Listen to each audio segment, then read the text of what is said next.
I'm going to share with you the 13 things you need to know before moving to Utah. And I'm getting after it right now.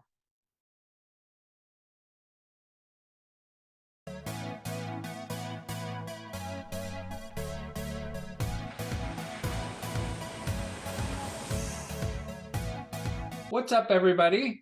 I'm Greg Spackman, and I'm here today to talk about the 13 things you need to know before moving to Utah. And if you're considering making that move because you're watching this video and you want to learn all there is to know about Utah, what it's like to live, eat, sleep, play here, please subscribe to my channel and click the little bell to be notified every time I do a new video. I absolutely love helping everybody that's moving here. So please reach out to me. You can reach me via text, via phone, via email, whatever is the best way for you. I have your back when you're moving here to the Salt Lake City, Utah area.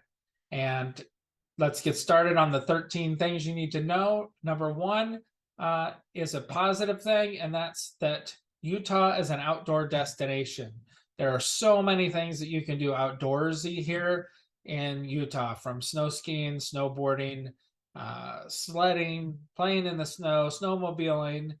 In the wintertime, you can even hike with your snowshoes on.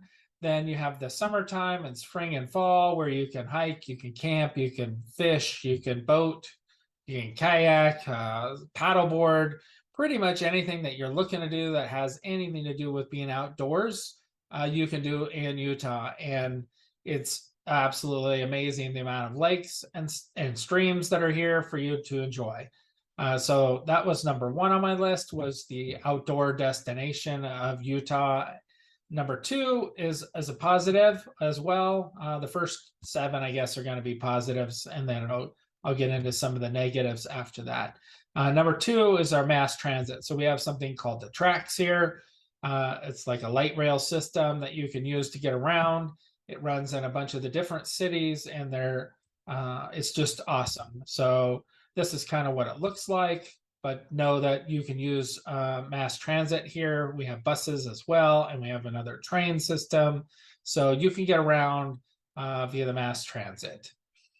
Number three on the list is views. And by views, I mean just gorgeous views of the mountains and of lakes and everything. You are going to love it when when you're driving into work or you're just driving around, you have views, and those views change like twice a year, roughly, where it looks like this with snow on it, and then it looks like that without snow. And you can just see that once you were kind of getting bored of how it looked one way, possibly, and then now it's a whole new look. And the mountains are just amazing. You have mountains to the east and to the west.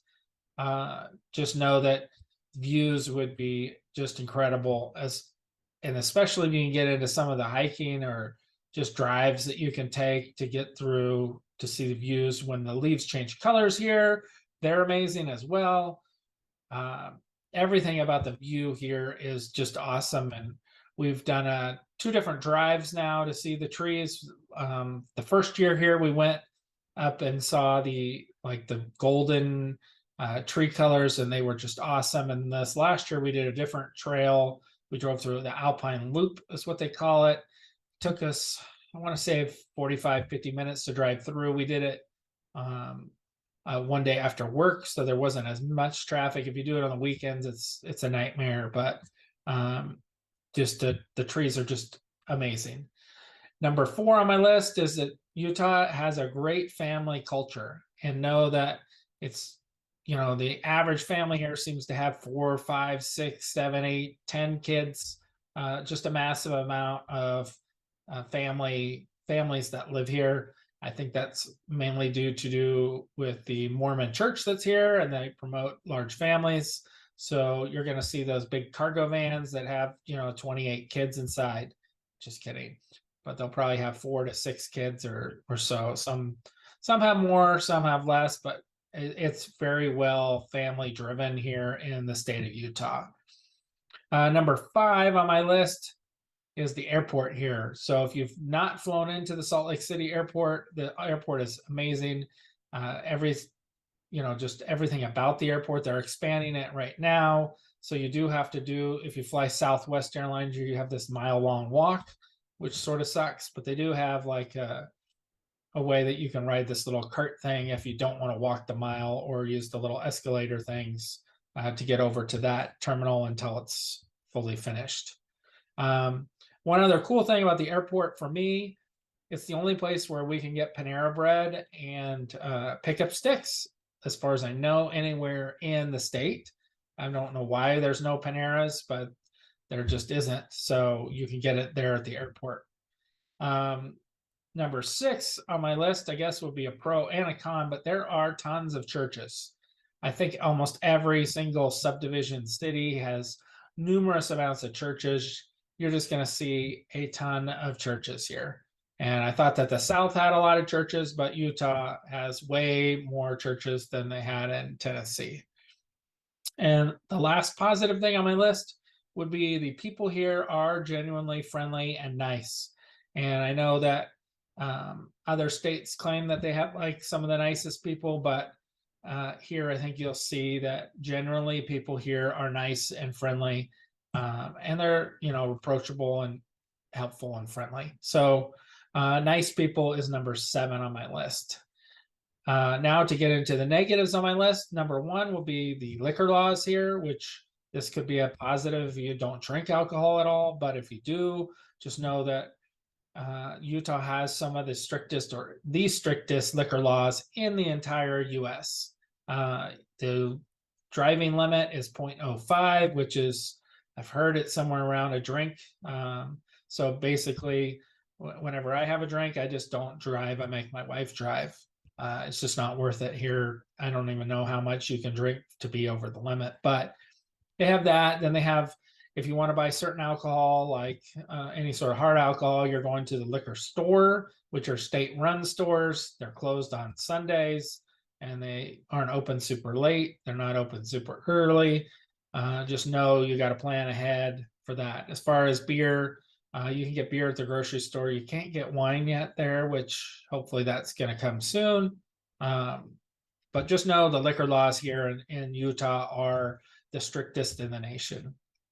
Number 2 for negatives is traffic. So traffic here is getting worse and worse every year. We can just see it start to just keep, as we add more and more people here to the state of Utah, the traffic is growing. Outside of like Salt Lake and Provo, when you go south more, then you get into where the speed limit is like 80 miles an hour, which is super cool. But the rest of the time, traffic, there's some rough traffic time. That's my dog Archie that's barking in the background, so you can say hello to him in the comments below. Number 3 on the list, I had mass transit as a positive, but the cost of mass transit seems to be going up and up. So just take note of that the cost of mass transit, while it used to be really, really cheap, is now not as affordable as it once was. Number 5 on my list is the state income tax. So Utah does have a state income tax. Moving from Tennessee to here, for myself, I went from no state income tax, which was awesome, to a 4.5% flat tax. So while that is a negative to have state income tax, the nice thing is that no matter how much money you earn, you're paying 4.5%. So they don't gouge you like California does, where the more you make, the more they gouge you. So Utah does have that state income tax. And my last negative would be gas prices here are higher than they are normally in other parts of the country. And I was just told recently, and I'm trying to find some research to back this up. However, they said that the reason that gas prices are higher in Utah is because we truck the gas in. It doesn't come in via some of the other ways that other states get their gas, via rail or pipeline or whatever. We truck it in. So that's supposed to be the reason for our gas prices being higher. And anyhow, if you're thinking of making a move here to the Salt Lake City, Utah area, please reach out to me. I'd love to have a conversation, even if you're like 6 months, 12 months out. Please call me, text me, email me. Love to have a conversation about you making a move here to the Utah area. Thank you so much.